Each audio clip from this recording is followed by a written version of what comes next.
संघर्ष करके आई हूँ। मेरा नाम हुआ सोनम मिश्रा। अच्छा, कहाँ घर हुआ आपका? मेरा घर ससुराल मेरा पीढ़ी हुआ। अच्छा, आखिर यहाँ कब से बैठी हुई और क्यों बैठी? मैं यहाँ 1 तारीख से बैठी हुई हूँ जी, और सुबह क्यों बैठी? 11 बजे से। क्यों बैठी? ससुराल में मैं आज 4 साल से प्रेरित होकर परेशान होकर मानसिक और शारीरिक रूप से, जो मतलब आज 6 महीने 8 महीने से उस गांव में जाके आप पूछिए कि मैं फोल्डिंग डाल के उस दरवाजे पे मुझे घर से निकाल दिया है, तो मैं जी रही हूँ। क्यों ऐसा अन्याय? इस अन्याय को सहना क्यों सहूँ मैं? इस अन्याय को, इतना अन्याय को मैंने सह लिया है, अब मेरे में ताकत नहीं बची है कि मैं अन्याय को सहती रही। अच्छा, अन्याय कौन कर रहा है आपके साथ? मेरे साथ अन्याय मेरी सास, अभी तो मेरे हस्बैंड नहीं है, 3 साल पहले उन पे एक FIR हुआ था, तब से वो घर नहीं आते हैं।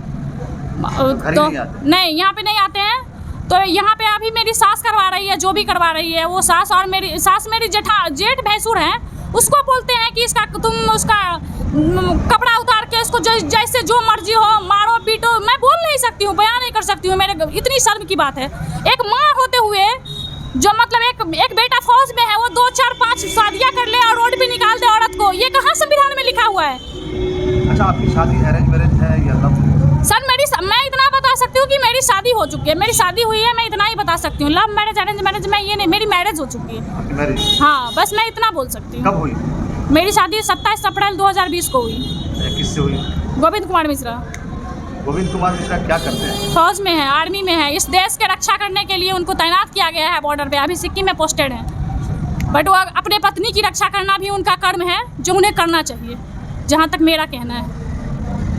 अच्छा, कुछ आरोप आप भी लग रहा है, जैसा कि सुनने में आया है कि आपके पिताजी या आपके कुछ लोग ज़बरदस्ती शादी करवाए थे, ऐसा? वो सब सारा प्रूव्ड हो चुका है, हाई कोर्ट तक मैं लड़ के आई हूँ, जीत के आई हूँ। तो जी, कौन गलत है कौन सही है? अगर मेरे माता पिता ज़बरदस्ती करवाए रहते तो हमारे माता पिता और मैं जेल में रहती। आपको जेल जाने की ज़रूरत नहीं होती, आपको पैसे पेमेंट करने की, अगर as a wife as a husband आपको बेल मिला है, आपने एक्सेप्ट किया है उस चीज़, मैंने शादी किया हूँ, 5,000 हो या 5 रुपया हो, एज ए वाइफ में मुझे मिल रहा है, तो हर चीज़ साबित हो चुका है। अब मुझे साबित करने की ज़रूरत नहीं, मैं काफ़ी चीज़ झेली हूँ, हर कुछ को मैं साबित की हूँ आज 4 साल से। जाते हैं तो आपके साथ क्या वहाँ अच्छा व्यवहार नहीं होता? ससुराल में सर ऐसा ससुराल मुझे लगता ही नहीं है कि एक औरत को, मतलब मेरी सास जो है वैसी औरत मैं बोल नहीं सकती हूँ कि वो किस तरह की नाजायज़ वो काम कर रही है और करवा रही है।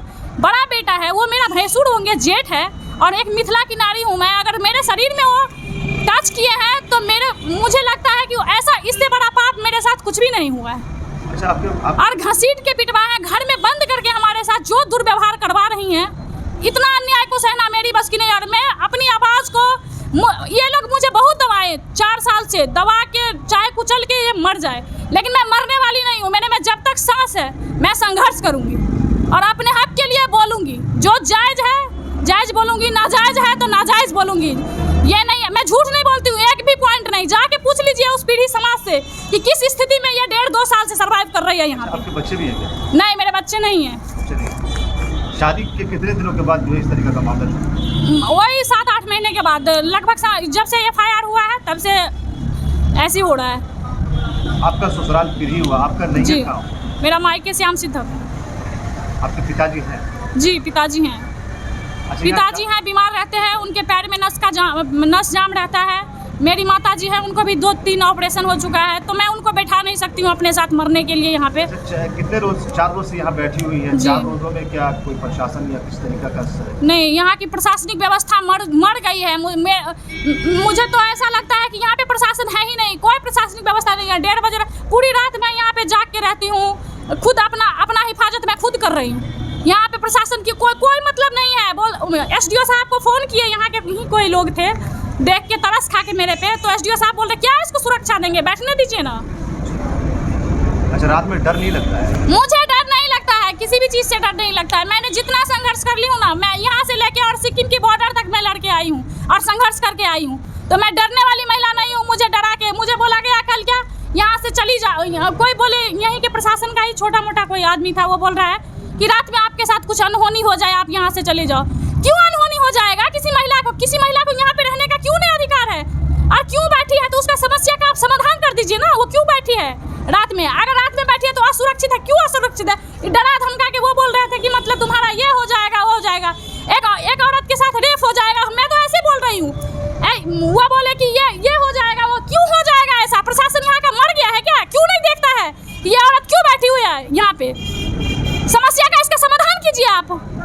आपसे नहीं होता है, आपके सामने में, प्रशासन के सामने में महिला थाना मुझे लेके गई है, आज से 15 दिन पहले की कहानी है, और उसके सामने में घर में ताला बंद कर दिया मेरी सास ने, उसके सामने में घर में ताला बंद कर दिया और मुझे घर से निकाल दिया। तो और वीडियो बना के आ गई, उसके बाद कुछ भी नहीं। यही है कि तुमको मारते हैं, मारो पीटो और ससुराल छोड़ के मायके चले जाओ, बस इतना ही, यही न्याय है। मुझे नहीं लगता ये न्याय है। मैं एक विवाहित महिला हूँ और ससुराल में रहना मेरा अधिकार है। अच्छा, क्या मांग करते हैं आप प्रशासन से, सरकार से क्या मांग? मैं सरकार से ये मांग करती हूँ, प्रशासन से ये मांग करती हूँ कि मैं एक शादी, मेरी हिंदू रीति रिवाज से मेरी शादी हुई है, और मैं जैसा भी है, वो झुग्गी है ना, झोपड़ी है ना, तो मैं उस ससुराल में रहना चाहती हूँ इज्जत मान मर्यादा के साथ।